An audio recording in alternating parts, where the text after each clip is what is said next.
안녕하세요. 노인의학 전문의 정민수 박사입니다. 여러분, 지난번에 무병장수하는 4가지 방법을 알려드렸죠? 물 마시기, 근력 운동, 영양소 보충, 그리고 소통하기.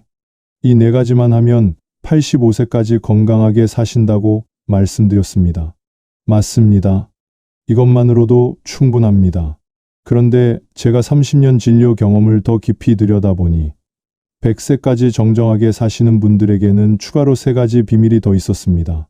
이 3가지만 더 따라하시면 됩니다. 단순히 85세까지가 아니라 90세, 95세, 100세까지도 자유롭게 움직이며 사실 수 있습니다.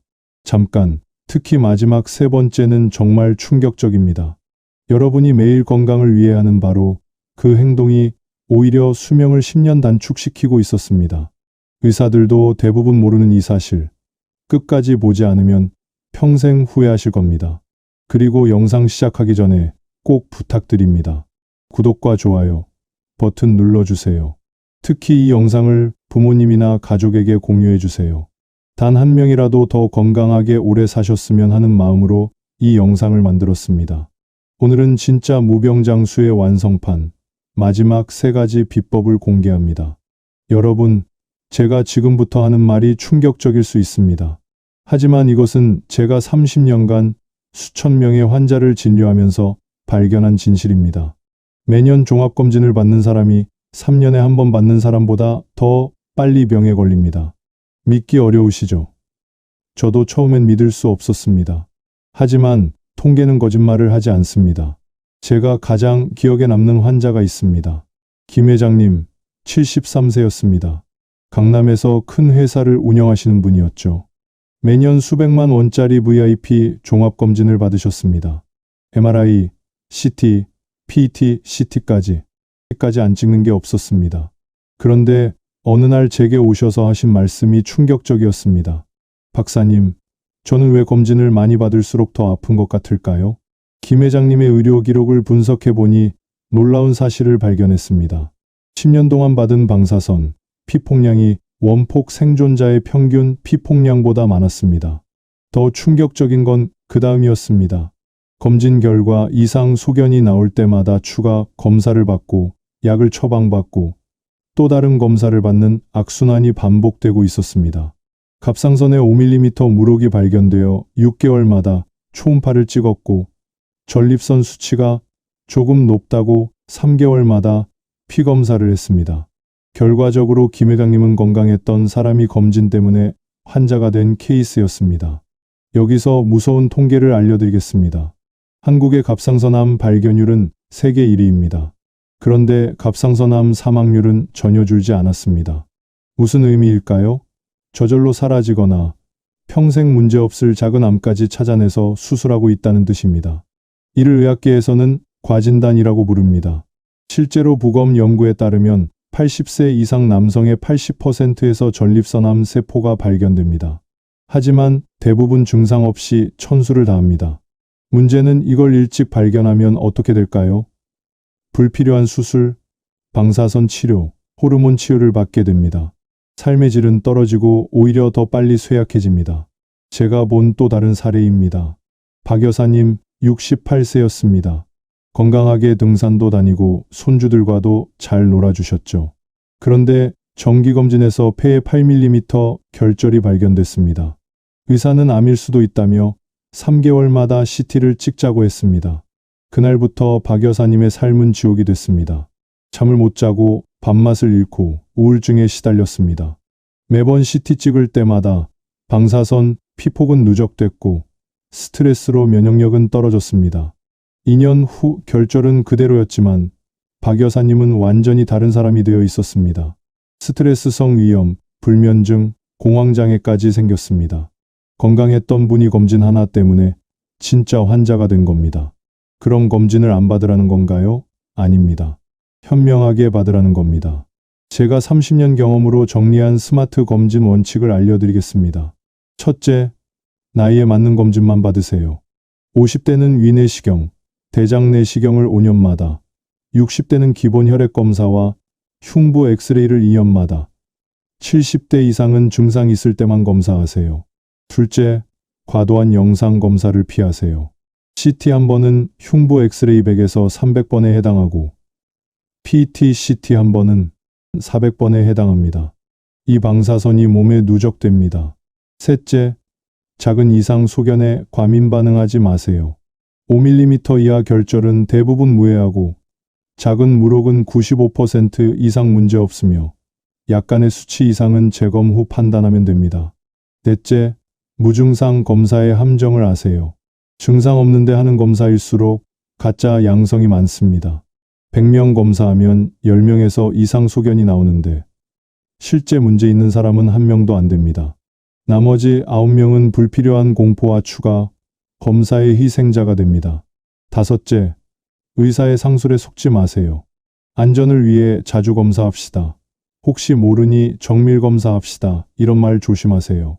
여러분의 건강보다 병원 수익을 먼저 생각하는 경우가 많습니다.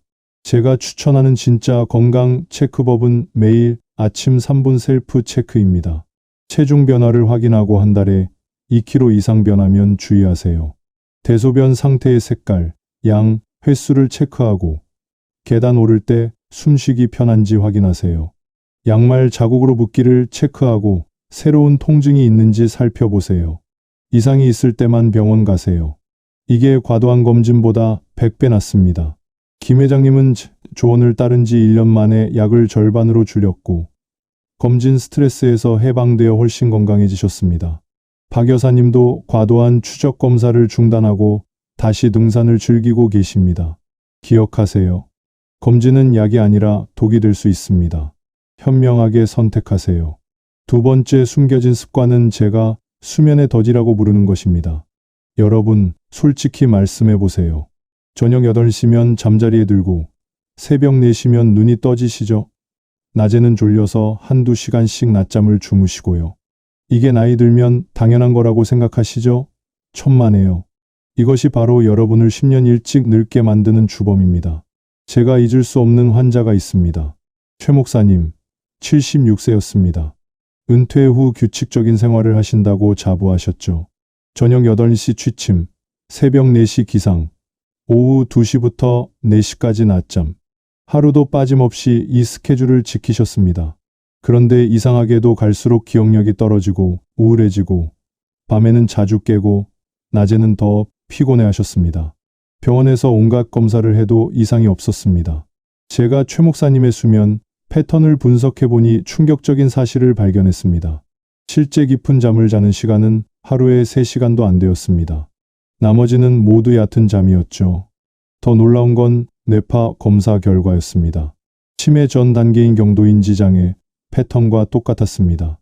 겉으로는 12시간을 자는 것 같지만 실제로는 심각한 수면 부족 상태였던 겁니다. 여기서 많은 분들이 모르는 과학적 사실을 알려드리겠습니다. 우리 뇌는 깊은 잠을 잘 때만 청소를 합니다. 낮 동안 쌓인 노폐물과 독소를 빼내는 거죠. 특히 치매를 일으키는 베타 아밀로이드라는 독성 단백질은 깊은 수면 중에만 제거됩니다. 그런데 노인들의 잘못된 수면 습관은 이 청소 시간을 빼앗습니다. 너무 일찍 자면 깊은 잠이 오지 않고 낮잠을 많이 자면 밤잠이 얕아집니다. 결과적으로 뇌에 쓰레기가 쌓여 치매로 가는 겁니다. 더 무서운 사실이 있습니다. 새벽에 일찍 깨는 것이 미덕이라고 생각하시죠? 큰 착각입니다. 새벽 4시에서 6시 사이는 우리 몸에서 가장 위험한 시간입니다. 체온이 가장 낮고 혈압이 급상승하며 혈액이 끈적해집니다. 실제로 이 시간대 심장마비와 뇌졸중 발생률이 다른 시간보다 3배 높습니다. 그런데 많은 어르신들이 이 위험한 시간에 일어나서 찬 공기를 마시며 운동을 하러 나갑니다. 이건 자살행위나 다름없습니다. 제가 충격을 받은 또 다른 환자 이야기를 들려드리겠습니다. 강 교수님, 72세, 전직 대학 교수셨습니다. 나이 들면 잠이 없어진다며 새벽 3시에 일어나 논문을 읽고 5시에 조깅을 나가셨습니다. 낮에는 졸려서 연구실에서 1시간씩 낮잠을 자셨죠. 본인은 부지런하고 생산적이라고 생각하셨습니다. 그러던 어느 날 새벽 조깅 중 쓰러지셨습니다. 뇌경색이었습니다. 다행히 살아나셨지만 언어장애가 남았습니다. 그럼 어떻게 자야 할까요? 제가 30년 연구 끝에 찾은 황금 수면법을 알려드리겠습니다. 첫째, 저녁 10시에서 11시 사이에 잠들고 아침 6시에서 7시 사이에 일어나세요. 이 시간이 호르몬 분비와 체온 리듬에 가장 이상적입니다. 그렇게 늦게까지 어떻게 깨어 있어요? 라고 하시는 분들, 방법이 있습니다. 저녁 7시 이후에는 집안 조명을 어둡게 하세요. TV나 스마트폰의 블루라이트가 수면 호르몬인 멜라토닌을 방해합니다. 대신 따뜻한 색의 스탠드를 켜고 책을 읽거나 라디오를 들으세요. 둘째, 낮잠은 절대 30분을 넘기지 마세요. 오후 1시에서 3시 사이, 딱 20분만 자는 게 최고입니다. 이걸 파워냅이라고 합니다. 30분 넘으면 깊은 수면에 들어가 밤잠을 망칩니다.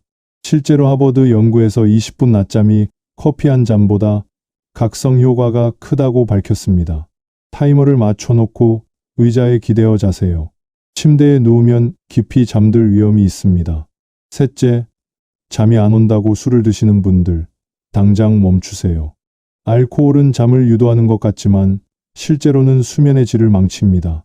깊은 수면을 방해하고 자주 깨게 만듭니다. 대신 따뜻한 우유나 바나나를 드세요. 트립토판이라는 수면 유도 물질이 들어 있습니다. 체온을 약간 올렸다가 떨어뜨리면 잠이 잘 옵니다. 자기 전 따뜻한 물로 족욕을 15분 하세요. 발의 혈관이 확장되면서 체온이 떨어지고 자연스럽게 졸립니다. 넷째, 침실 환경을 바꾸세요. 온도는 18에서 20도, 습도는 50에서 60%가 이상적입니다. 너무 따뜻하면 깊은 잠을 못 잡니다. 암막 커튼으로 빛을 완전히 차단하고 시계는 보이지 않는 곳에 두세요. 시간을 확인하면 스트레스를 받아 더 못 잡니다. 그리고 침대는 오직 잠을 위해서만 사용하세요. TV 보기, 책 읽기, 핸드폰 하기는 금물입니다. 최 목사님은 이 방법을 실천한 지 2달 만에 완전히 달라지셨습니다. 밤 10시 30분에 자서 아침 6시 30분에 일어나고 낮잠은 점심 식사 후 20분만 주무셨습니다. 처음엔 힘들어 하셨지만 3주가 지나자 놀라운 변화가 일어났습니다. 기억력이 돌아오고 우울감이 사라지고 낮에도 활력이 넘치셨습니다. 6개월 후 뇌 검사에서 인지 기능이 정상으로 회복됐습니다. 최 목사님 말씀이 기억납니다. 박사님, 제가 지금까지 잠을 잔 게 아니라 시간을 버린 거였네요. 여러분, 수면은 단순한 휴식이 아닙니다. 생명을 유지하는 가장 중요한 활동입니다. 제대로 자야 제대로 삽니다. 오늘부터 당장 실천하세요. 여러분의 뇌가 감사할 겁니다. 세 번째 숨겨진 습관은 제가 가장 말하기 조심스러운 내용입니다. 왜냐하면 여러분 모두가 건강에 좋다고 철석같이 믿고 있는 것이기 때문입니다. 바로 극단적 소식입니다. 네, 맞습니다. 적게 먹는 것, 소식이 오히려 여러분을 죽음으로 몰고 갈 수 있습니다. 충격적인 연구 결과부터 말씀드리겠습니다. 일본 오키나와 100세 장수인들을 50년간 추적 조사한 결과 그들은 젊었을 때 배부르게 먹었고 70대 이후에도 하루 2000칼로리 이상을 섭취했습니다. 반면 극단적으로 적게 먹은 노인들의 사망률은 정상 식사를 한 노인보다 2.3배 높았습니다. 우리가 알던 상식과 정반대죠. 제가 평생 잊을 수 없는 환자가 있습니다. 정 사장님, 75세, 대기업 임원 출신이셨습니다. 은퇴 후 건강에 집착하셨죠. TV에서 소식이 장수의 비결이라는 걸 보시고는 하루 식사량을 절반으로 줄이셨습니다. 아침은 샐러드와 과일, 점심은 현미밥 반 공기의 나물, 저녁은 아예 안 드셨습니다. 하루 섭취 칼로리가 1000칼로리도 안 됐습니다. 처음 몇 달은 살도 빠지고 몸이 가벼워진다고 좋아하셨습니다. 그런데 6개월 후부터 이상한 일이 벌어졌습니다. 근육이 눈에 띄게 줄어들고 피부가 종이처럼 얇아지고 조금만 움직여도 숨이 차셨습니다. 1년 후에는 면역력이 떨어져 감기가 폐렴으로 발전했고 넘어져서 대퇴골이 부러졌습니다. 병원에 입원하셨을 때 혈액 검사 결과는 충격적이었습니다. 단백질 수치는 기준치의 절반, 비타민 D는 심각한 결핍, 근육량은 40대의 3분의 1 수준이었습니다. 정 사장님은 건강해지려고 소식했다가 오히려 죽을 뻔하셨습니다. 여러분, 여기서 아주 중요한 의학적 사실을 알려드리겠습니다. 65세가 넘으면 우리 몸의 영양소 흡수율이 급격히 떨어집니다. 위산 분비가 줄어 단백질 소화가 어려워지고 장 기능이 떨어져 비타민과 미네랄 흡수가 30에서 50% 감소합니다. 같은 양을 먹어도 실제로 몸에 흡수되는 건 절반도 안 된다는 뜻입니다. 그런데 여기서 소식까지 하면 어떻게 될까요? 영양실조 상태가 되는 겁니다. 더 무서운 건 이겁니다. 노인의 영양실조는 조용한 살인자입니다. 겉으로는 잘 안 보입니다. 살이 빠져도 다이어트 성공이라고 좋아하고 힘이 없어도 나이 탓이라고 넘깁니다. 그러다가 어느 날 갑자기 쓰러집니다. 작은 감염에도 못 이기고 가벼운 낙상에도 큰 부상을 입고 수술해도 회복이 안 됩니다. 실제로 70세 이상 노인이 골절로 입원하면 1년 내 사망률이 30%나 됩니다. 대부분 영양실조가 원인입니다. 제가 또 다른 충격적인 사례를 말씀드리겠습니다. 김 선생님, 78세, 은퇴한 고등학교 교사셨습니다. 당뇨가 있어서 탄수화물을 극도로 제한하셨습니다. 밥은 아예 안 드시고 빵이나 과일도 끊으셨죠. 고기도 콜레스테롤 걱정에 거의 안 드셨습니다. 주로 야채와 두부만 드셨는데 본인은 이게 건강식이라고 믿으셨습니다. 그런데 1년 후 치매 초기 진단을 받으셨습니다. 뇌가 에너지원인 포도당을 공급받지 못해 기능이 떨어진 겁니다. 그럼 노인은 어떻게 먹어야 할까요? 제가 30년 임상 경험으로 정리한 장수 영양법을 공개합니다. 첫째, 단백질을 젊을 때보다 더 많이 드세요. 체중 1kg당 1.2에서 1.5g이 필요합니다. 60kg 어르신이라면 하루 72에서 90g입니다. 계란 2개, 두부 반모, 고기 100g, 생선 한 토막, 우유 2잔 정도입니다. 고기가 몸에 안 좋다는 건 젊은 사람 이야기입니다. 노인에게 고기는 생명줄입니다. 둘째, 탄수화물을 무조건 줄이지 마세요. 뇌는 하루 120g의 포도당이 필요합니다. 밥을 안 먹으면 근육을 분해해서 포도당을 만듭니다. 그래서 소식하면 근육이 빨리 빠지는 겁니다. 한 끼에 밥 한 공기는 꼭 드세요. 현미나 잡곡밥이 좋지만 소화가 안 되면 흰밥도 괜찮습니다. 살아있는 게 더 중요하니까요. 셋째, 지방을 두려워하지 마세요. 특히 오메가3가 풍부한 등푸른 생선, 견과류, 올리브 오일을 충분히 드세요. 지방은 세포막을 만들고 호르몬을 생성하는 필수 영양소입니다. 뇌의 60%가 지방으로 이루어져 있습니다. 저지방 식단은 치매의 지름길입니다. 하루에 아몬드 한 줌, 호두 3개, 고등어 한 토막을 드세요. 넷째, 하루 3끼를 꼭 챙기고 간식도 드세요. 하루 한 끼로 충분하다는 건 20대 이야기입니다. 노인은 한 번에 많이 못 먹으니 자주 먹어야 합니다. 오전 10시와 오후 3시에 간식을 드세요. 바나나, 요구르트, 치즈, 떡 한 조각도 좋습니다. 칼로리를 두려워하지 마세요. 노인에게는 살찐 것보다 마른 게 훨씬 위험합니다. 다섯째, 맛있게 드세요. 이게 가장 중요합니다. 싱겁게 먹으라고요? 물론 지나친 염분은 안 좋지만 너무 싱거우면 입맛이 떨어집니다. 적당한 간은 식욕을 돋웁니다. 고춧가루, 마늘, 생강, 후추 같은 향신료를 활용하세요. 가족이나 친구와 함께 먹으면 더 좋습니다. 즐겁게 먹는 게 보약입니다. 정 사장님은 제 조언대로 식사량을 늘린 지 6개월 만에 완전히 회복되셨습니다. 근육이 돌아오고 뼈가 튼튼해지고 기력이 넘치셨습니다. 80세가 된 지금도 매일 골프를 치시고 일주일에 한 번은 가족들과 삼겹살을 드신답니다. 김 선생님도 탄수화물 섭취를 정상화한 후 인지기능이 호전되어 치매 진행이 멈췄습니다. 여러분, 나이 들수록 잘 먹어야 합니다. 소식이 미덕인 시대는 끝났습니다. 영양실조로 죽는 노인이 비만으로 죽는 노인보다 10배 많습니다. 오늘부터 당장 든든하게 드세요. 그것이 진짜 장수의 비결입니다. 자, 이제 정리할 시간입니다. 지금까지 말씀드린 3가지 치명적 습관 기억하시죠? 과도한 건강검진, 잘못된 수면 패턴, 그리고 극단적 소식. 이 3가지가 서로 어떻게 연결되어 있는지 아시나요? 제가 발견한 놀라운 사실은 이 3가지가 악순환의 고리를 만든다는 것입니다. 과도한 검진으로 스트레스를 받으면 잠을 못 자고, 잠을 못 자니까 입맛이 없어서 소식하게 되고, 영양이 부족하니 검사 결과가 나빠져서 또 검진을 받는 악순환. 이게 바로 현대 노인들이 빠진 죽음의 트라이앵글입니다. 그래서 이 세 가지는 반드시 함께 해결해야 합니다. 제가 이 방법으로 기적을 경험한 환자 이야기를 들려드리겠습니다. 박 회장님, 81세, 중견기업 회장이셨습니다. 처음 오셨을 때 상태가 정말 심각했습니다. 6개월마다 종합검진, 새벽 3시 기상, 하루 1000칼로리 식단. 제가 말씀드린 세 가지를 모두 하고 계셨죠.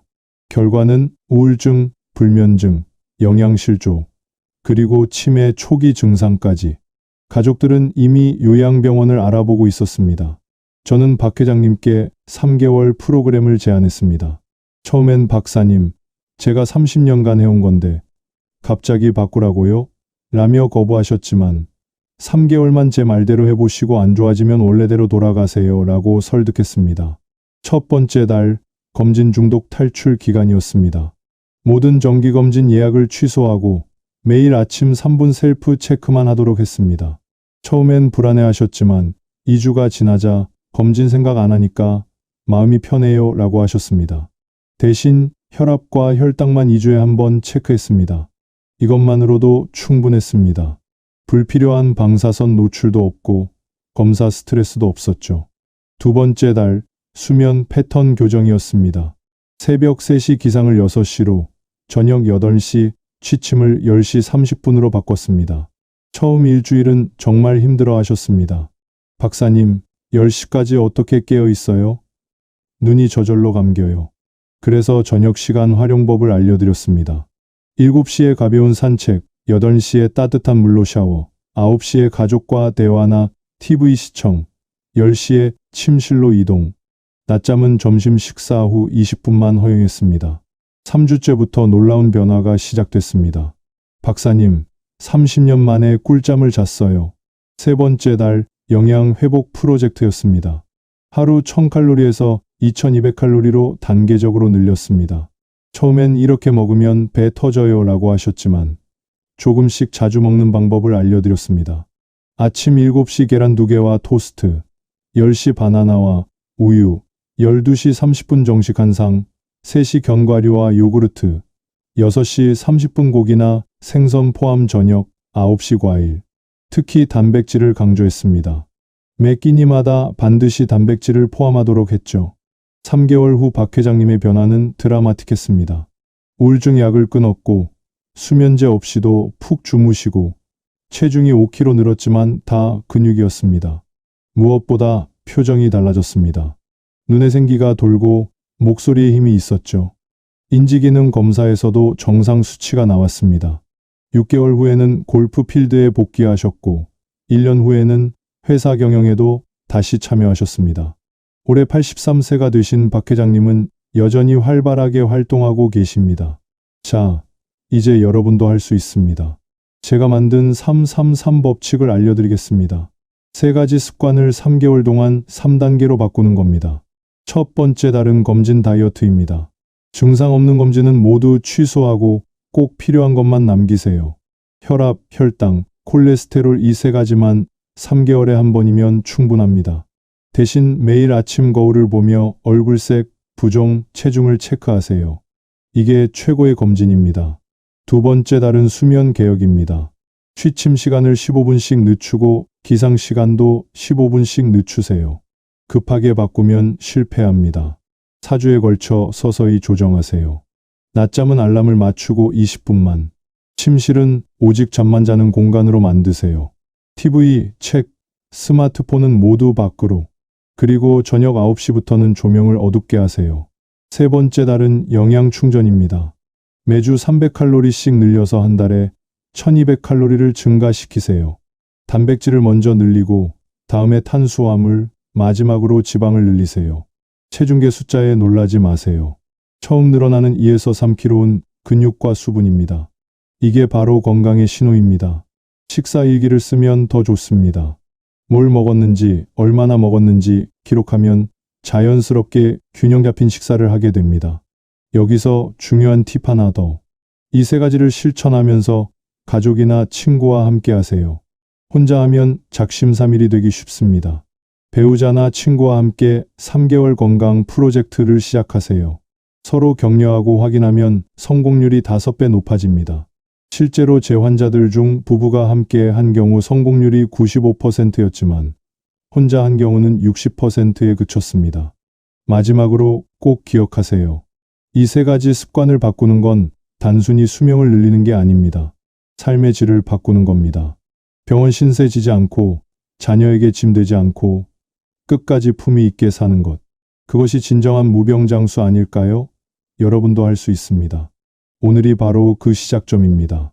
여러분, 지금 이 순간이 바로 갈림길입니다. 이 영상을 끄고 잊어버릴 것인가? 아니면 오늘부터 시작할 것인가? 3개월 후 여러분은 두 부류로 나뉠 겁니다. 아, 그때 그 영상 봤는데 라며 후회하는 사람과 그 영상 덕분에 인생이 바뀌었어 라고 감사하는 사람.